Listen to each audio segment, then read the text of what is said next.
respeito da pessoa de Cristo Jesus.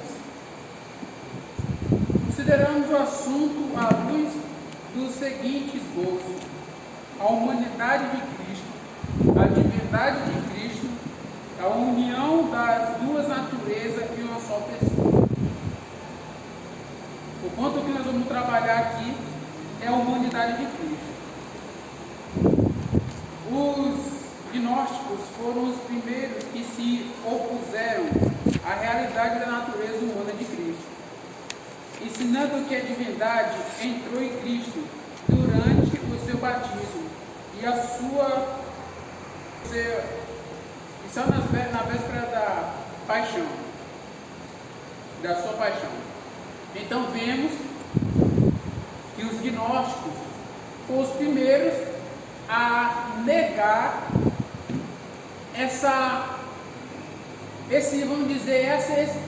forma corpórea de Cristo. Eles dão uma fala de afirmação que essa divindade só passou Jesus ter quando o período do seu batismo, a qual entrou. E da mesma forma que entrou em Jesus, os gnósticos falam que saiu na sua paixão. Contra os erros dessas heresias, foi escrito a primeira epístola de João. Ou seja, precisamos ter muito cuidado com o que nós absorvemos a respeito das doutrinas, da formação lógica da palavra de Deus, a respeito da divindade de Cristo. Precisamos estar sempre fundamentados na palavra, como eu sempre digo quando estou dando estudo, é que precisamos estar fundamentados na palavra de Deus, porque tem muitas doutrinas, heresias, que tentam ser implantadas dentro da igreja, como Paulo já havia falado a Timóteo, sobre essas heresias que poderiam acontecer. E não diferentemente, aqui vimos um grupo de pessoas gnósticos que aplica essa heresia em suas falas falaciosas sobre a divindade de Cristo.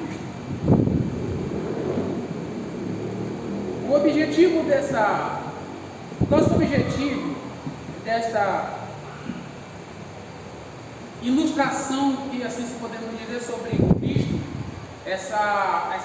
esse estudo sobre Cristo, é sobre a sua divindade e a sua humanidade, em qual as duas são distintas, como vimos aqui no contexto aqui do ensino aqui, a qual estamos trabalhando. A objeção deles parecia basear-se no princípio da filosofia dos antigos gregos e do que a matéria está inseparavelmente relacionada com o mal. Ou seja, são falas baseadas, estruturadas, são falas,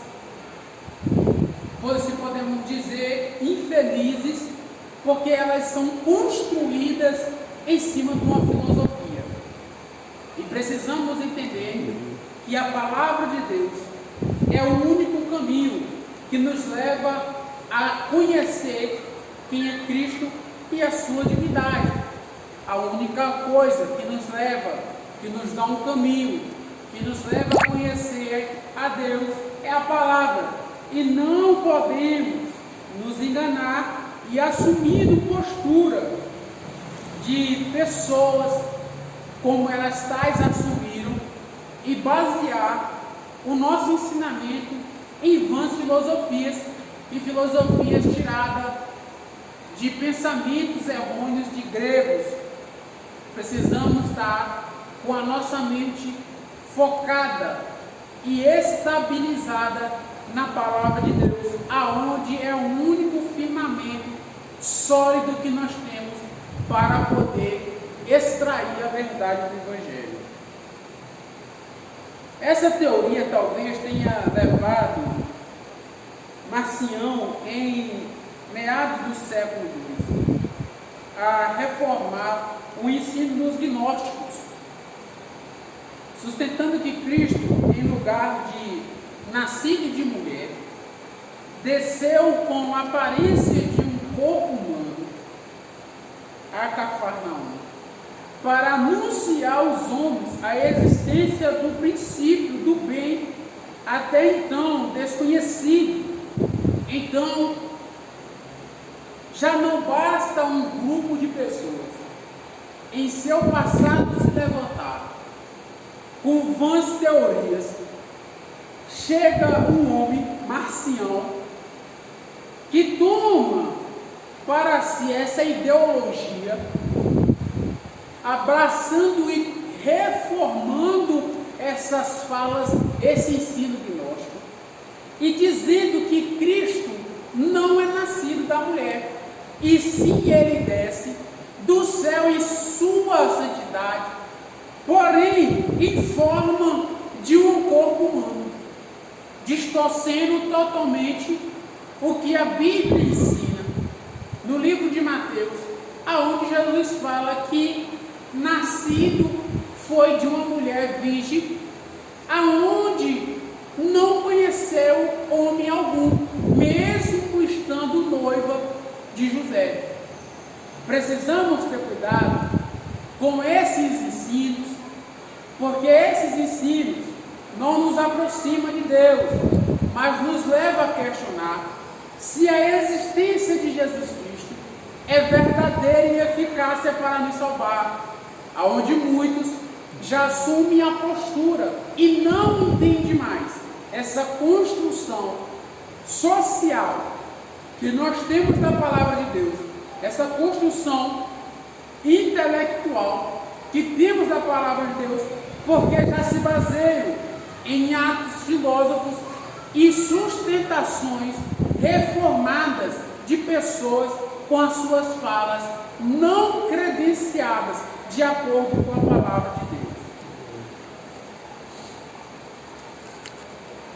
Os marcionistas dizem que o corpo de Jesus não era real, não passava de um fantasma ou sombra. O que Jesus usava para conversar com os homens, olha só, já não me basta me falar que Jesus não nasceu da mulher, mas ele desceu do céu com toda a sua glória, mas porém em uma formação do corpo humano, para que ele pudesse caminhar com os seres humanos na terra. Eles dizem que Cristo não se fez carne. Porém, aqui vemos outra fala de outro grupo. Este grupo, eles falam que Cristo assumiu uma forma de fantasma ou uma sombra. Então, eu lhe pergunto, Jesus é um fantasma, como afirma? Jesus é uma sombra, como eles afirmam? Como os marcionitas dizem?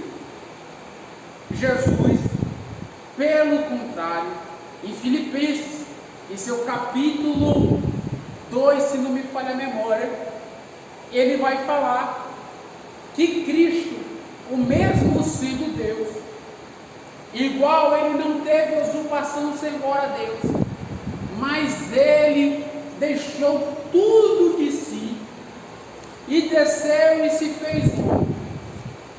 E ele foi obediente quanto esteve na terra. E ele conheceu a morte e a morte de cruz, para que se cumprisse o plano e o projeto de Deus, que assim se cumprisse a vontade de Deus para conosco na terra. Mas, meus irmãos, precisamos entender que Jesus Cristo, ele não é um fantasma. Jesus Cristo ele não é uma sombra, muito menos uma fantasia, mas Jesus, ele em sua totalidade, em suas duas naturezas, embora distinta, uma divina e outra humana, ele continua sendo um só, e sendo Deus, e sendo homem em sua natureza. Porém, precisamos entender que se nós não caminharmos sobre a luz da palavra, seremos dilubriados, seremos facilmente enganados. Se fôssemos olhar para o que está escrito aqui, observamos que toda fala que aqui está, dessa falso ensinamento, todas elas nada mais, nada menos, estão sustentadas sobre falas filósofas, não está estruturada na palavra de Deus, mas está estruturada na filosofia. Wallace, você discorda da filosofia, você não gosta da filosofia, porque Paulo foi filósofo. Não é essa a minha intenção nessa noite de passar para os irmãos. A minha intenção aqui, para passar para os irmãos nessa noite, é que os irmãos entendam que a nossa fé estruturada na palavra não pode estar edificada sobre uma filosofia vã, aonde são pregoadas falsos ensinamentos e heresias aplicadas no coração de muitos.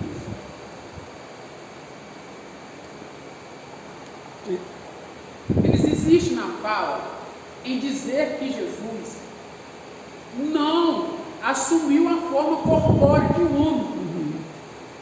Porque eu entendo que para um homem natural,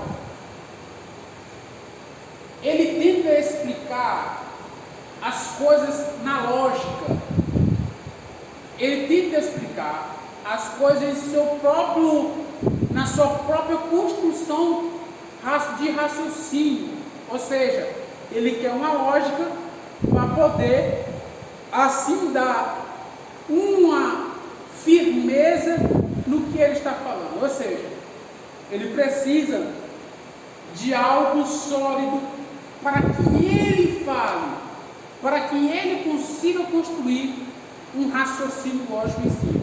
A filosofia usa muito desse tipo de forma. Por quê?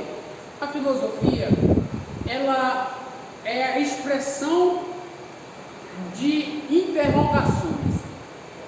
Ela sempre está interrogando algo até achar algo concreto do que ela se interrogou. Ou seja, a filosofia ensina a pessoa nunca se dar por convencida. Ou seja, ela sempre questiona o que é inquestionável. Neste caso, o inquestionável que eu falo é a respeito da construção lógica e de raciocínio lógico da palavra sobre a divindade de Cristo e a humanidade de Cristo. Porém, a filosofia nos ensina a questionar essas coisas e busca logicamente, na lógica, algo fixo ou concreto para que ela possa afirmar e sustentar a fala da que ela mesma está se baseando. Porém, se olharmos para isso, nós se embaraçaremos nas coisas vãs desse mundo. Nós se perderemos, porque para Deus o conhecimento do homem é uma mera loucura, e o homem natural jamais entenderá as coisas espirituais.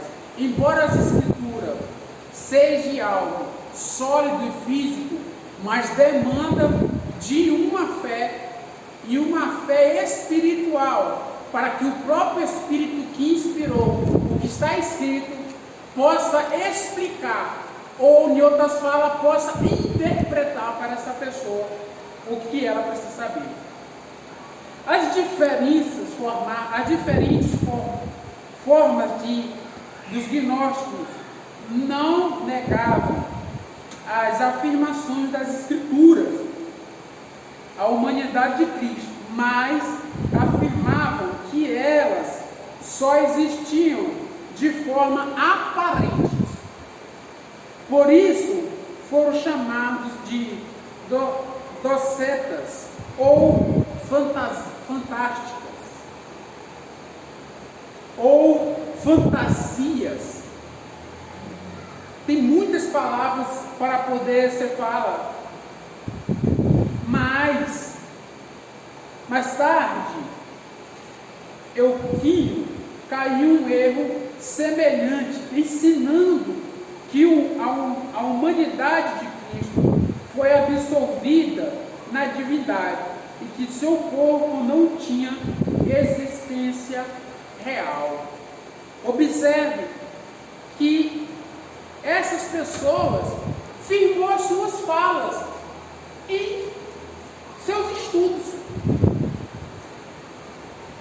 É como, vou dar um exemplo aqui, não me leve mal, não me interprete mal, mas é como juntar-se uma teoria de uma congregação, outra teoria de outra congregação, teoria de outra congregação, e fazer-se um conjunto dessa teoria para que nascesse uma nova teoria daí. Aonde o próprio escritor aqui fala que ele foi infeliz, porque ele afirma que a humanidade de Cristo foi absolvida pela divindade e o seu corpo não tinha existência real, ou seja, era como se fosse um holograma. Ele fala essas falas como se fosse um holograma, como se fosse um data show, que refletisse somente uma imagem, aonde a imagem aparentemente é apalpável, mas não é real. Eu me recordo muito bem do filme Jurassic Park, se for permitido, que no filme, na parte do filme, tem um holograma que aparece com um dinossauro, e as crianças passavam pelo esse holograma, porque aparentemente parece físico e apalpável, mas quando você vai tentar entrar em contato com o físico e apalpável, a sua mão passa direto, porque não é físico. Porém, precisamos voltar para dentro da Bíblia e analisar quando Jesus aparece para Tomé, porque Tomé não acreditava que Jesus havia ressuscitado os mortos. E Jesus fala para Tomé o seguinte: porque não viste, não credes? Apalpe a minha mão, Tomé. Olha onde os cravos furou, Tomé. Pegue na palma da minha mão, apalpe minha mão, Tomé. Eu não sou um holograma, Tomé. Eu sou real. Eu sou verdadeiro. Eu sou o primeiro. Eu sou o último. Tomé, olhe para mim, Tomé. Vê se em mim, Tomé, há algo imaterial.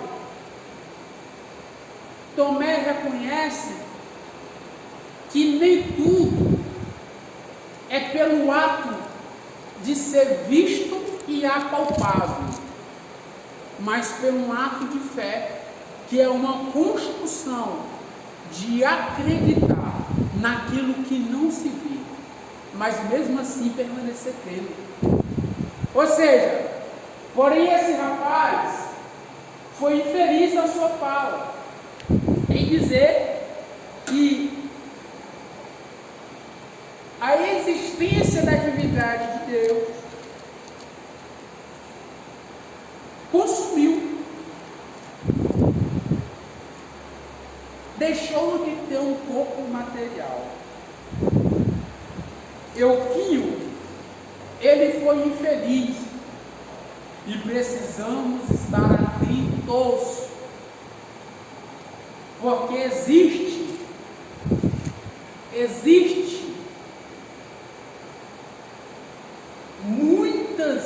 muitas seitas. Não quero entrar nesse mérito, mas existe muitas seitas e precisamos estar atentos. Por quê? Se nós não estivermos atentos e de acordo com a palavra, seremos enganados. Olha, como é que nós conseguimos identificar uma seita? Uma seita você consegue identificar quando, por exemplo, a palavra de Deus é como se ela não fosse suficiente. É a palavra mais alguma coisa. Como se o sacrifício de Cristo não fosse suficiente. É a palavra, é a graça, mas porém, mais alguma coisa. Quando você vê essas falas, você entenderá que isso se trata de uma seita.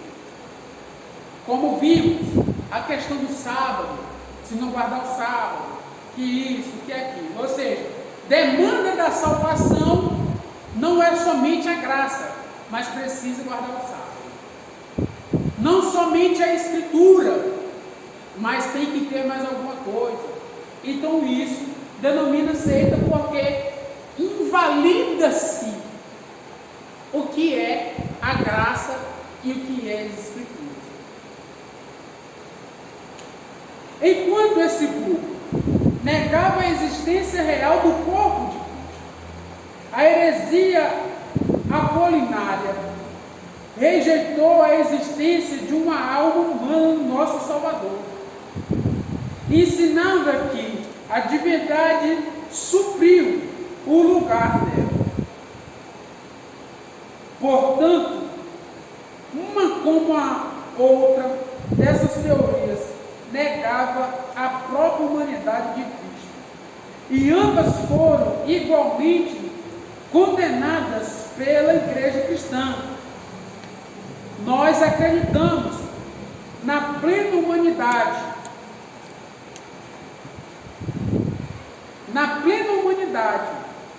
de Jesus. Cremos que ele possuía um corpo, uma alma realmente humana. Podemos ter certeza do que Cristo possuía um corpo humano pelas seguintes considerações, pelas passagens bíblicas que falam do seu nascimento ou encarnação. Ou entanto, uma vez ele é chamado Filho do Homem. Paulo, falando dele, disse: nascido de mulher. Gálatas capítulo 4, versículo 4. Abre para mim, por favor, para poder a gente ler aí um pouquinho. E visto como os filhos participam da carne e do sangue, também ele participou das mesmas coisas, pelo que convinha que em tudo fosse semelhante aos irmãos. Abre Hebreus 2, 14 e 17. Então, enquanto essas pessoas, enquanto esse grupo negava essa existência, por isso foi abolido pela igreja, porque a construção lógica dessas falas não tem sequer um firmamento básico na palavra de Deus. Para mim, é um erro brutal negar a divindade e a humanidade de Cristo.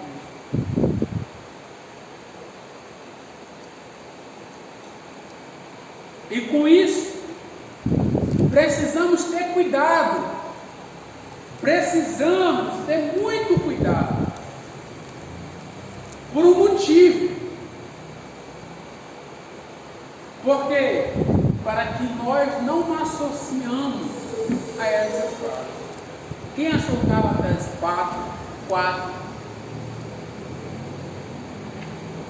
e Hebreus 2, 14, 17.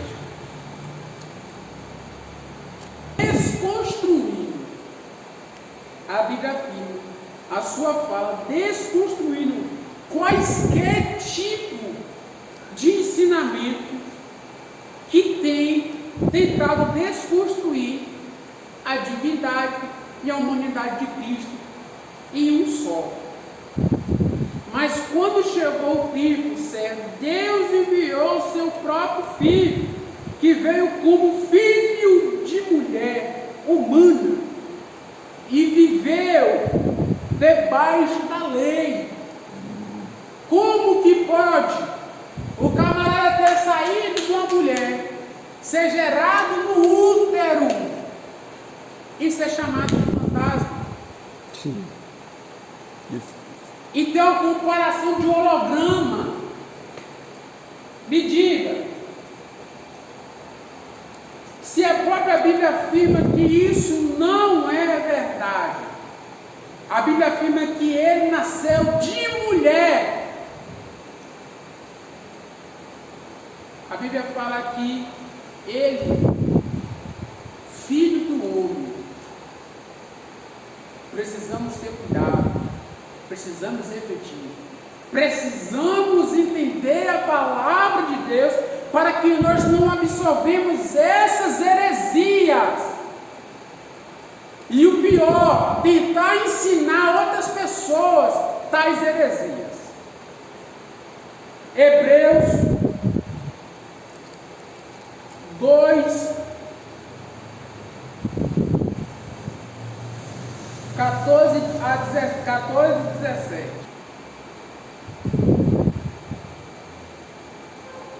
Então vimos aí a própria Bíblia em Hebreus 2, 14 e 17 a desmanchar esse misticismo criado por vãs palavras baseadas em filosofias. A Bíblia desconstruiu esse tipo de ensinamento herege a respeito da divindade de Cristo e da humanidade de Cristo. Também naquelas passagens que falam do desenvolvimento, desejos e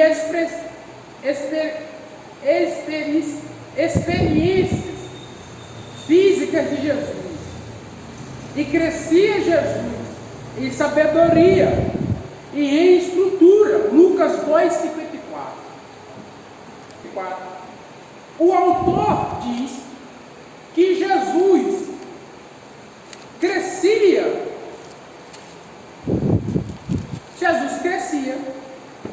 em sabedoria e estrutura. Então, como pode Jesus Cristo, o próprio Deus, como eles afirmavam que Jesus tinha descido do céu, crescer, assumir um hormônio chamado GH, que é o hormônio do crescimento? Como podia Jesus crescer, sendo que ele já tinha descido de forma já corpórea em sua santidade plena? Lucas aqui desconstrói esse raciocínio, dizendo que Jesus crescia sabedoria e desenvolvia sua estrutura. Depois teve fome. Mateus 4, 24. Jesus sentiu fome. Eu te digo, o anjo come pão sua plena santidade. Jesus, em sua plena glória, comia pão, sentia sede. Jesus jejua, e pós jejuar, ele fala: tenho fome. Jesus no poço, com aquela mulher: eu tenho sede. E como pode a divindade assumir uma postura humana? Que isso aqui aponta para uma necessidade humana. Embora isso não inibe a divindade de Jesus Cristo.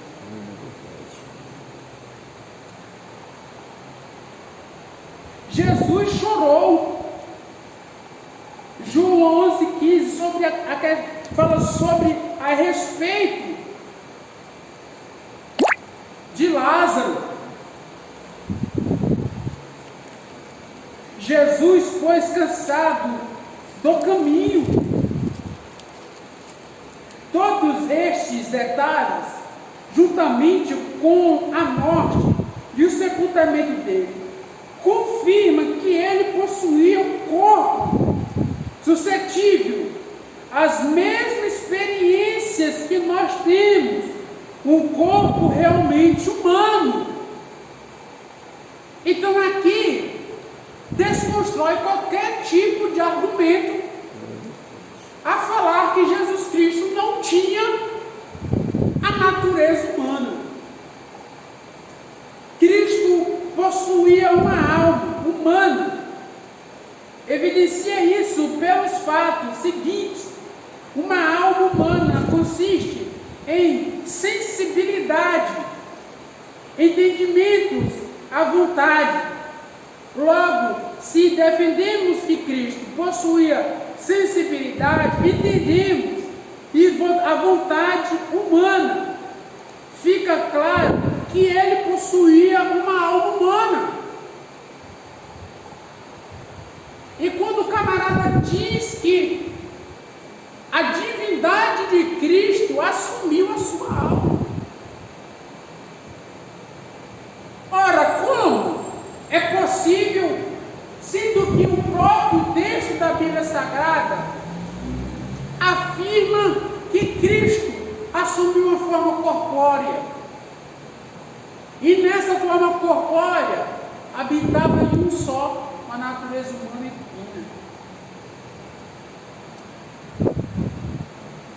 Cristo tinha sensibilidade, entendimento e vontade, e isso é atributo de uma alma pensante. Isso é um atributo de uma alma que deseja, que tem vontade. Cristo possuiu uma sensibilidade humana. É verdade que Deus tem sensibilidade em um sentido absoluto, mas em Cristo achamos também uma sensibilidade finita, semelhante àquela que encontramos nos demais homens, porém um que, como nós, em tudo foi tentado, mas sem pecar. Olha só, Hebreus 4,15. Então precisamos entender essa fundação, essa construção lógica da palavra de Deus, e entender que precisamos nos aprofundar. Eu vejo muitas falas criticando a teologia, não sabe nem o que é teologia, e fica criticando teologia, fica criticando quem estuda, os teólogos que estudam, e depois, quando assume o microfone ou a oportunidade de ensinar, está falando heresia. Por quê? Porque não quer aprender a palavra de Deus. A palavra teologia é separada em duas partes. Teo, literalmente,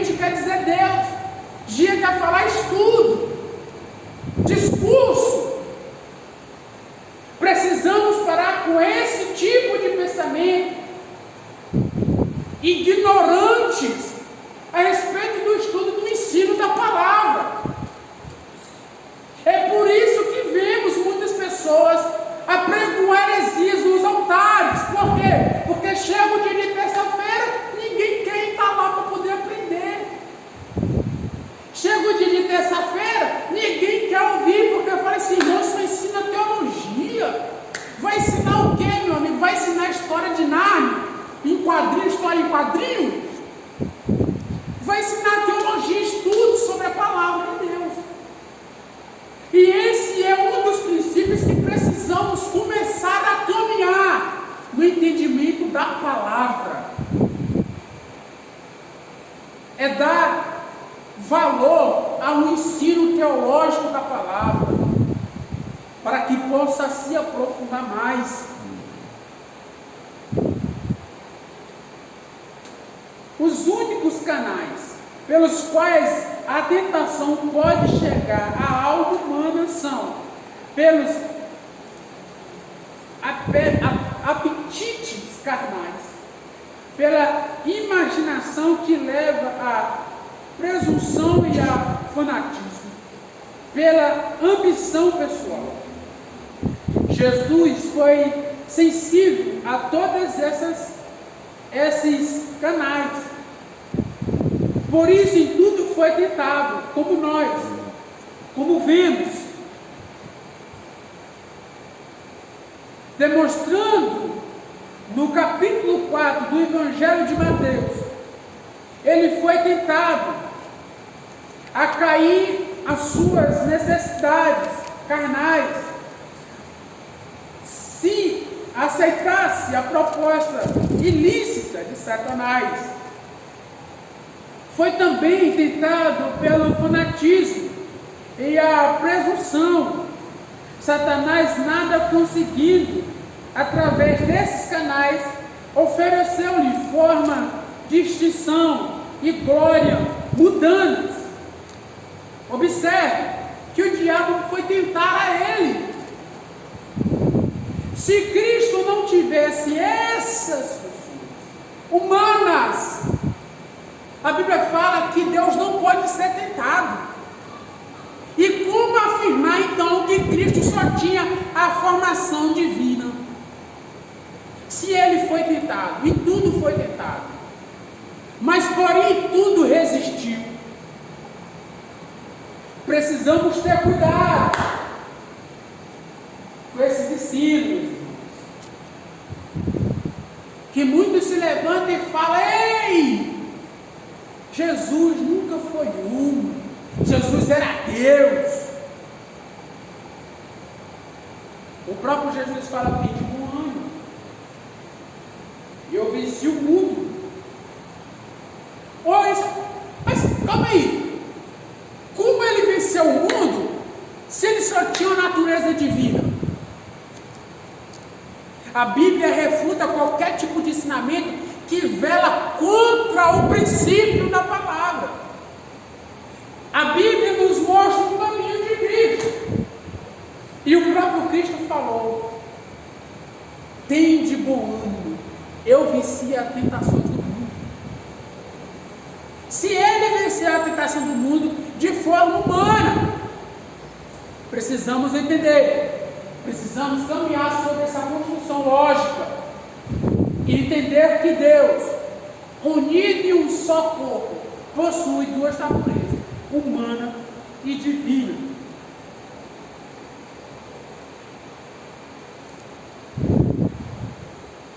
Onde eu parei aqui? A forma distinta da glória do mundo, mas a divindade dele não podia ser tentada por essas coisas, porque Deus não pode ser tentado pelo mal. Tiago 3:1. Por isso seria impossível possuir ao mesmo tempo a sensibilidade humana. Está vendo aí? Mais um detalhe: a sensibilidade humana de Jesus revela-se no fato de que ele sentiu tristeza e angústia na noite que foi entregue e disse: a minha alma está cheia de tristeza até a morte. Meus irmãos, olha que coisa profunda. Jesus encheu a sua alma de tristeza e angústia, porque ele já sabia o destino da cruz, para que eu e você pudéssemos estar aqui hoje nessa noite. Você que está ouvindo por intermédio do celular, E tem uma coisa: Cristo, no sacrifício de cruz, a sua alma se entristeceu, só me encheu de angústia, porque ele já sabia o destino do maligno. Mas Cristo, mesmo com a natureza humana e com a alma angustiada e triste, não desistiu da cruz do Calvário. Amém. E a graça dele nos alcançou nessa noite. Oh, aleluia! Isaías, prevendo o sofrimento de Cristo, disse: todavia o Senhor agradou. Aleluia.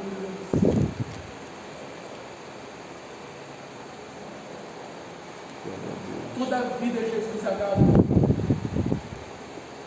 Toda a vida Jesus sabia que ia padecer na cruz. Toda a vida Cristo sabia que o propósito de Deus era maior para com a vida dele.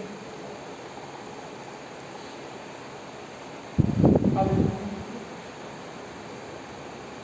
Todavia o Senhor agradou, moeu, fazendo o enfermo, quando a sua alma se puser por expiação do pecado, o trabalho da sua alma, ele verá e ficará satisfeito. Foi alto o preço que Jesus pagou. Jesus pagou o preço na cruz do Calvário. Nós somos merecedores dessa graça. Mas Cristo nos deu a oportunidade de estar aqui para poder ouvir da palavra e entendermos que Ele foi fiel até a morte e não deixou para trás o propósito. E por esse motivo estamos aqui hoje para entender mais um pouco dessa palavra. Estas muitas outras passagens demonstram que Cristo tinha uma sensibilidade humana, porque lhe seria impossível angustiar-se ou sentir tristeza na sua alma se esta estivesse sem sensibilidade.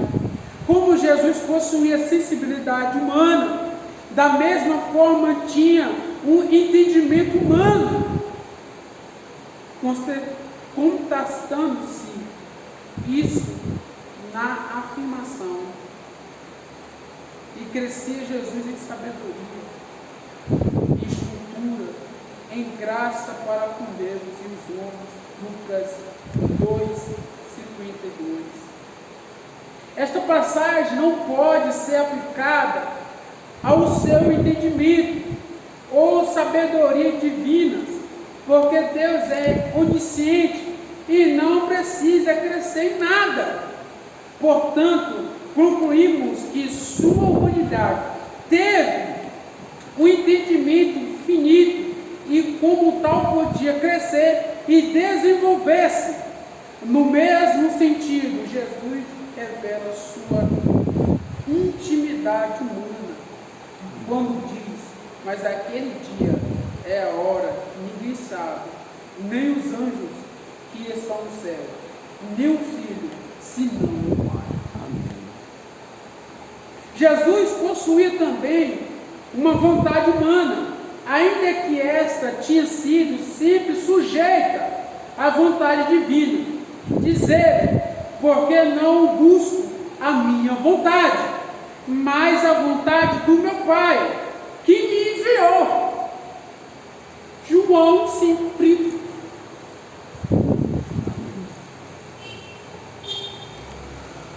Então precisamos entender. Saia daqui entendendo nessa noite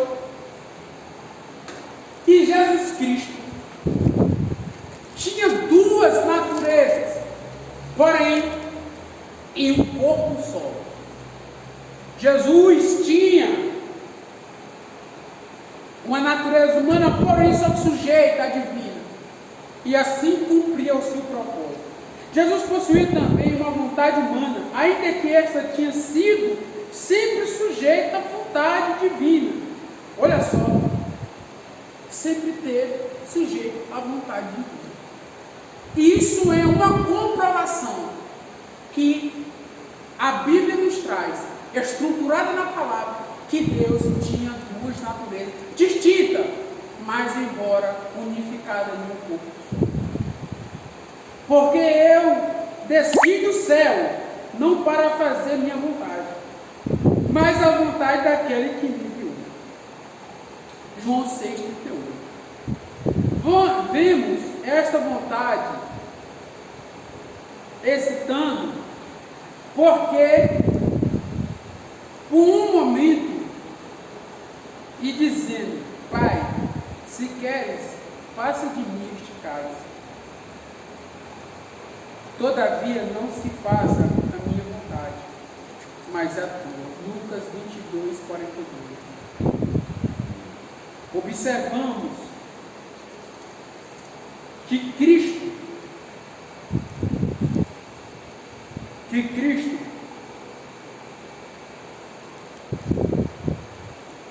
sempre fez.